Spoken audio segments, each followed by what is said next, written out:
Achieve, retrieve, relieve, diesel, D बड़े ई का sound, brief, सब में बड़े ई का साउंड है। और किसी में भी आप देखिए हमेशा आई ई जो है ना ये पी के बाद आ रहा है, एफ के बाद आ रहा है, एल के बाद आ रहा है, एच के बाद आ रहा है, आर के बाद आ रहा है, एच के बाद आ रहा है, आर के बाद, एल के बाद, डी के बाद और आर के बाद।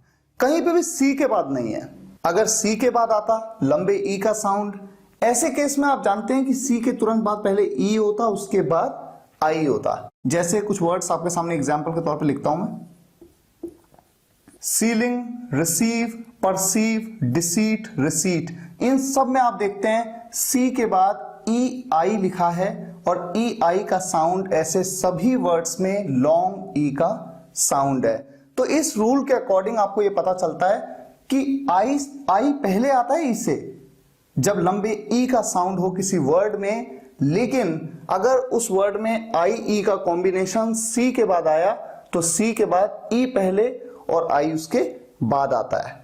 लेकिन इसका यह मतलब नहीं है कि हमेशा हर वर्ड में सी के बाद पहले ई आएगा फिर ही आई आएगा, ऐसा जरूरी नहीं है। यह तो सिर्फ उस केस में बताया जहां पर ई आई का साउंड बड़े ई का साउंड आए।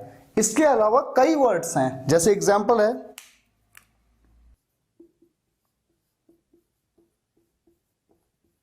एफिशिएंसी, साइंटिफिक,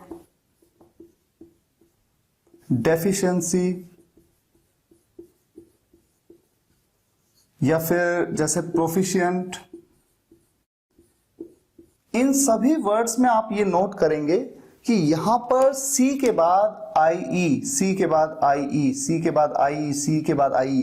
तो अगर कोई आपसे ये कह दे कि सी के बाद तो हमेशा ई आई आएगा, ऐसा जरूरी नहीं है। ई आई तो तब आएगा जब वहां पर इसका जो साउंड है वो बड़े ई का साउंड हो।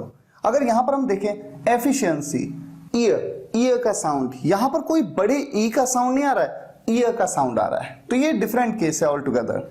यहां पर साइंटिफिक, साइन, आ ई, आई का साउंड आ रहा है यहां पर। डेफिशिएंसी, ईयर का साउंड आ रहा है। प्रोफिशिएंट, ईयर का साउंड आ रहा है। तो ये अलग केसेस हैं, इनके बारे में भी आपको पता होना चाहिए। तो ये थे हमारे 8 थंब रूल्स जिनको हमने डिस्कस किया। अब मैं बात करता हूं उस ट्रिक की, जिस ट्रिक की मदद से आप अपनी स्पेलिंग मिस्टेक्स की प्रॉब्लम को परमानेंटली दूर कर देंगे। डेली इंग्लिश राइटिंग प्रैक्टिस, रोज इंग्लिश लिखने की प्रैक्टिस करनी है from the newspaper. Minimum 15 to 20 minutes. आपको न्यूज़पेपर का कोई भी आर्टिकल पकड़ लेना है, 15 से 20 मिनट तक रोज आपको लिखना है, सिर्फ लिखते जाना है। ये नहीं सोचना है कि उस वर्ड का, कोई भी वर्ड या सेंटेंस आपके सामने आता है उसका क्या मीनिंग है, मीनिंग को आपको नहीं सोचना है, आपको सिर्फ उसे लिखते जाना है।